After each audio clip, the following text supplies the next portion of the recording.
দেশের সামাজিক মাধ্যমের মোট ট্রাফিকের ৬০ থেকে ৭০% বট বা কৃত্রিম কার্যকলাপ বলে দাবি করেছেন প্রধানমন্ত্রীর ডাক, টেলিযোগাযোগ ও তথ্য প্রযুক্তি বিষয়ক উপদেষ্টা রেহান আসিফ আসাদ। বুধবার রাজধানীর একটি হোটেলে দেশের বিভিন্ন অংশীজনদের নিয়ে সাইবার সুরক্ষা বিষয়ক এক আলোচনা সভায় তিনি এসব তথ্য তুলে ধরেছেন। প্রধানমন্ত্রীর উপদেষ্টা বলেন যে দেশের সরকারি ও বেসরকারি দুই খাতের সাইবার নিরাপত্তায় এখনও বেশ দুর্বলতা রয়েছে।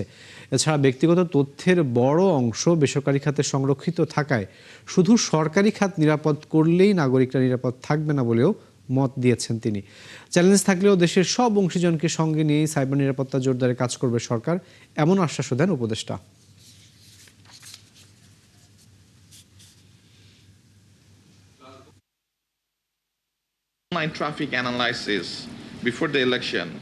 আমরা নির্বাচনের আগে এবং পরে অনলাইন ট্রাফিক বিশ্লেষণ করে উদ্বেগজনক চিত্র দেখতে পাচ্ছি। বিশ্লেষণে দেখা যাচ্ছে সামাজিক মাধ্যমের মোট ট্রাফিকের ৬০ থেকে ৭০% প্রকৃত নয়, এগুলো কৃত্রিমভাবে তৈরি করা হচ্ছে।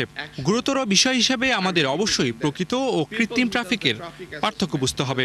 সেক্ষেত্রে নিয়ন্ত্রক সংস্থা সহ সংশ্লিষ্ট সকল অংশীজনদেরকে কাজ করতে হবে সম্মিলিতভাবে।